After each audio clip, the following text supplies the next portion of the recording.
आइए आज देखें कि नए इनकम टैक्स एक्ट 2026 में क्या महत्वपूर्ण बदलाव हुए हैं जो 1 अप्रैल 2026 से लागू होने जा रहा है।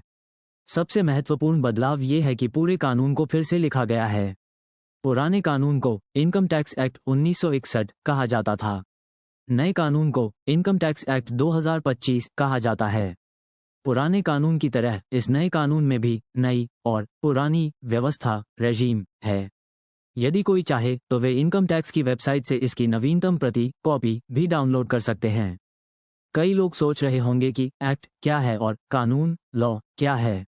तो एक्ट एक विशेष प्रकार का कानून होता है, एक ऐसा कानून जिसे संसद यानी लोकसभा और राज्यसभा दोनों द्वारा पारित किया जाता है। मंजूरी मिलने के बाद यह एक एक्ट बन जाता है। उदाहरण income tax act, company act. सरल शब्दों में कहें तो कानून एक पूरा पाठ्यक्रम सिलेबस होता है, लेकिन एक्ट उस पाठ्यक्रम के भीतर का एक विषय होता है। दूसरा अंतर, आइए इस नए एक्ट के आकार साइज पर नजर डालें। पुराने एक्ट में संशोधनों चेंजेस को मिलाकर लगभग 800 से 900 पृष्ठ थे, जबकि नए एक्ट में केवल 655 पृष्ठ हैं। धाराओं सेक्शंस की तुलना करें तो पुराने एक्ट में 500 से अधिक धाराएं थीं, जबकि नए एक्ट में 330 धाराएं हैं। तीसरा अंतर, पहले वित्तीय वर्ष को फाइनेंशियल ईयर FY या असेसमेंट ईयर AY के रूप में संदर्भित किया जाता था। अब इसे टैक्स ईयर के रूप में संदर्भित किया जाएगा। चौथा अंतर, पहले डिफ़ॉल्ट व्यवस्था डिफ़ॉल्ट रेजीम पुरानी व्यवस्था थी, जबकि अब डिफ़ॉल्ट व्यवस्था नई व्यवस्था होगी। पांचवां अंतर, एक अच्छी खबर यह है कि इनकम टैक्स स्लैब में कोई बदलाव नहीं किया गया है। ये पिछले वर्ष के समान ही है। चूंकि अब नई टैक्स व्यवस्था डिफ़ॉल्ट रूप से लागू है, इसलिए 12 लाख रुपये तक की आय पर कोई टैक्स नहीं लगेगा।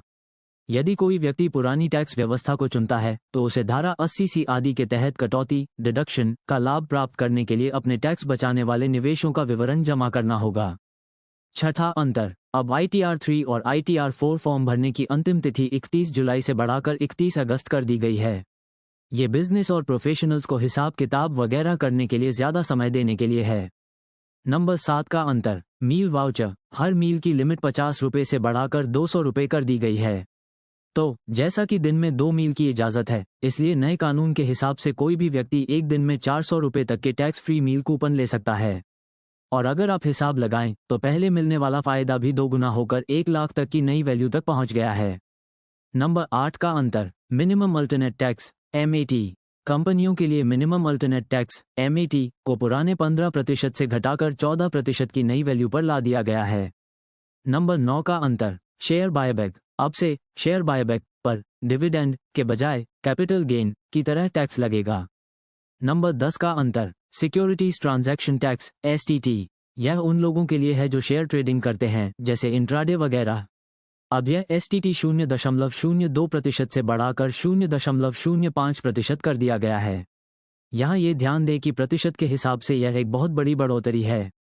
नंबर 11 का अंतर, सॉवरेन गोल्ड बॉन्ड SGB।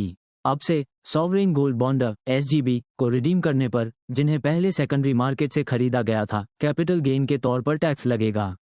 धन्यवाद। आपको ये कंटेंट कैसा लगा, अपनी राय कमेंट करके ज़रूर बताएं और इस जानकारी को अपने प्रियजनों के साथ शेयर करना न भूलें।